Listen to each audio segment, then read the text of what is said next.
आज कॉरपोरेट दुनिया के इस एपिसोड में हम बात करेंगे भारत में सिगरेट इंडस्ट्री से जुड़े सारे पहलुओं पर और खास तौर पर यूनियन बजट 2026 में सिगरेट और तंबाकू उत्पादों पर टैक्स में महत्वपूर्ण बदलाव से पड़ने वाले असर की, जिससे इन प्रोडक्ट्स की कीमतें काफ़ी बढ़ गई हैं। बजट में मुख्य रूप से सिगरेट और टोबैको प्रोडक्ट्स पर जीएसटी की दर को 28 से बढ़ाकर 40% किया गया है, जो 1 फरवरी से प्रभावी भी हो गया। इसके अलावा नई एक्साइज ड्यूटी संरचना लागू हुई, जिसमें सिगरेट की लंबाई के आधार पर प्रति स्टिक अतिरिक्त ड्यूटी 2 से ₹8.5 तक लगाई गई है। च्यूइंग टोबैको पर भी नेशनल कैलेमिटी कंटिजेंट ड्यूटी यानी एनसीसीडी को 25 से 60% तक बढ़ा दिया गया है। हालांकि प्रभावी दर नोटिफिकेशन से 25% पर बनी रही, लेकिन कुल टैक्स बर्डन बढ़ गया। इससे सिगरेट की रिटेल कीमतों में 15 से 20% या प्रति पैक 22 से ₹55 तक की बढ़ोतरी हो गई है। उदाहरण के लिए ₹18 वाली सिगरेट अब 24 से ₹25 में मिलेगी। इस वजह से आईटीसी, गॉडफ्रे फिलिप्स और वीएसटी इंडस्ट्रीज के शेयर्स 5% तक गिर गए, क्योंकि इन्वेस्टर्स को वॉल्यूम में 3 से 9% की गिरावट का डर है। टैक्स बढ़ने का मुख्य कारण सरकारी रेवेन्यू बढ़ाना और तंबाकू के उपयोग को डिस्करेज करना है, जो पब्लिक हेल्थ के लिए ज़रूरी माना गया है। हालांकि इंडस्ट्री का कहना है कि इससे अवैध व्यापार बढ़ सकता है। कुल मिलाकर ये सिन टैक्स रिजीम को सख्ती से लागू करने की कोशिश है, जो स्वास्थ्य लागतों को कम करने का प्रयास है। भारत में सिगरेट इंडस्ट्री का मार्केट 2025 में 29.22 बिलियन यूएस डॉलर का था, जो 2024 तक 67.17 बिलियन यूएस डॉलर पहुंचने का अनुमान है। सीएजीआर 9.5% है। सिगरेट इंडस्ट्री की प्रमुख कंपनियां ITC, Godfrey Phillips, VST industries और पीएमआई हैं, जो कुल 98% बाजार को कंट्रोल करती हैं। इसमें 73% हिस्से पर आईटीसी है, जबकि 10% हिस्सा गॉडफ्रे फिलिप्स के पास है। आईटीसी का सिगरेट बिजनेस फाइनेंशियल ईयर 2024-25 में 32,631 करोड़ रुपए का रेवेन्यू देता है। कुल कंपनी का टर्नओवर 44%। गॉडफ्रे फिलिप्स और वीएसटी छोटे लेकिन मजबूत डिस्ट्रीब्यूशन नेटवर्क के साथ कंपटीशन करते हैं। इनका business model manufacturing, branded products के डिस्ट्रीब्यूशन और मार्केटिंग पर आधारित है। आईटीसी जैसे बड़े प्लेयर वर्टिकली इंटीग्रेटेड हैं, किसानों से लीफ खरीदते हैं और डाइवर्सिफाइड पोर्टफोलियो भी रखते हैं। इनके एफएमसीजी प्रोडक्ट्स और होटल्स भी हैं। ब्रांडिंग पैटर्न प्रीमियम ब्रांड्स पर फोकस करता है, जैसे आईटी के गोल्ड फ्लैग, विल्स, जो युवा और मिडिल क्लास को टारगेट करते हैं। मार्केटिंग रेगुलेशंस के बावजूद पैकेजिंग और ट्रेड प्रमोशन से ब्रांड वैल्यू बनाए रखी जाती है। सिगरेट इंडस्ट्री सीधे सीधे एग्रीकल्चर से जुड़ी है और लाखों किसानों को रोजगार भी देती है, लेकिन सख्त नियम कायदों की चुनौतियां भी हैं, जैसे ग्राफिक वार्निंग्स और विज्ञापनों पर प्रतिबंध।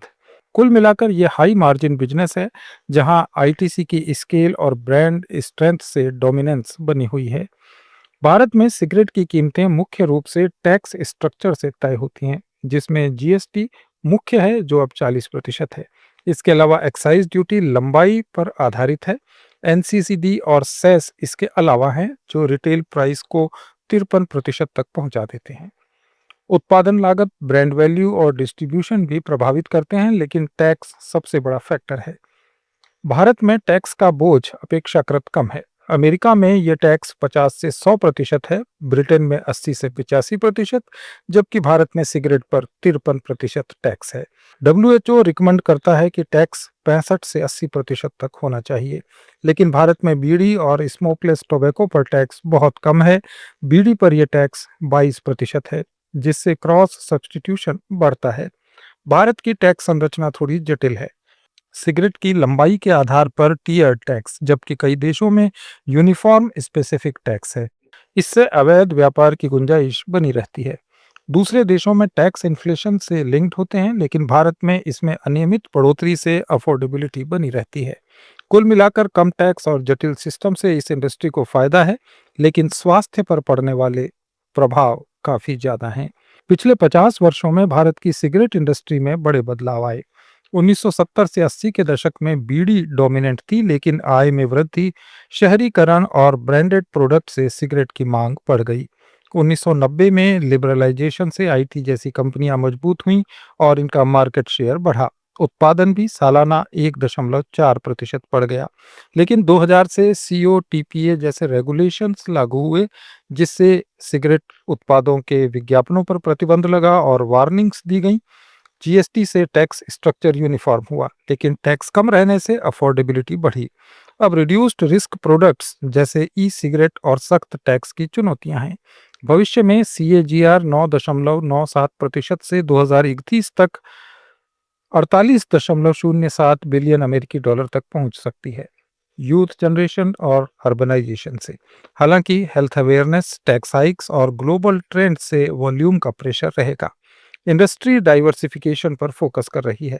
कुल मिलाकर सिगरेट इंडस्ट्री की ग्रोथ में काफ़ी पोटेंशियल है, लेकिन रेगुलेटरी रिस्क लगातार बढ़ रहे हैं। भारत में सिगरेट की कीमतों में बढ़ोतरी का ट्रेंड लगातार रहा है। 2000 से 2017 के बीच रियल प्राइस दुगनी हो गई, लेकिन आय में वृद्धि से अफोर्डेबिलिटी स्थिर रही।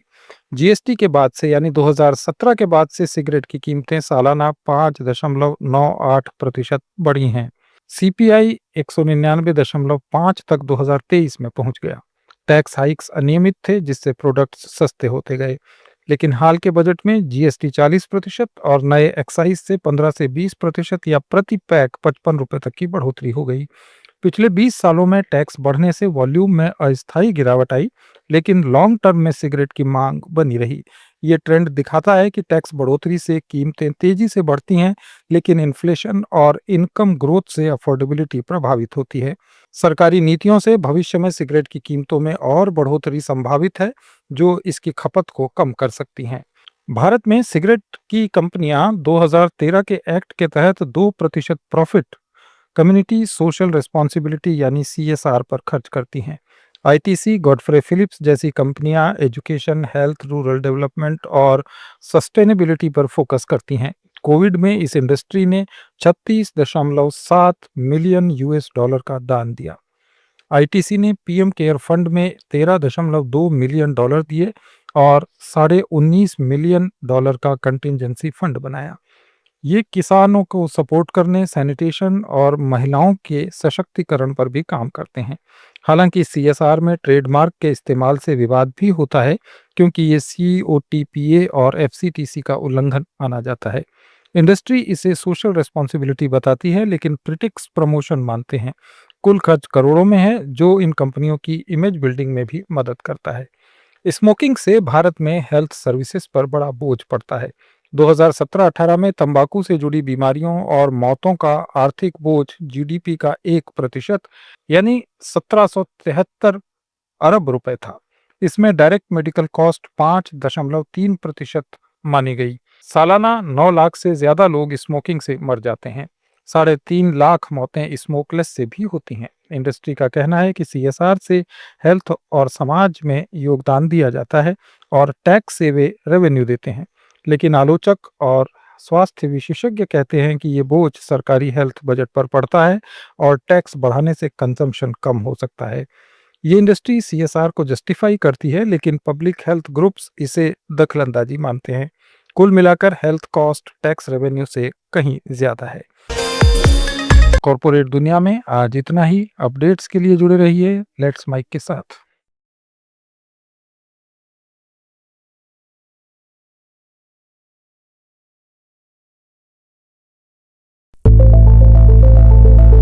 It's time for news.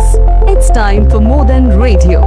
Presenting the first radio news app, Let's Mic. Let's Mic, a news-based app on your phone where you get to watch and listen news, talk shows, interviews, radio show podcasts. On Let's Mic, you get all relevant information of TV, print, radio, podcast, and digital. Let's Mic talks about every segment of life.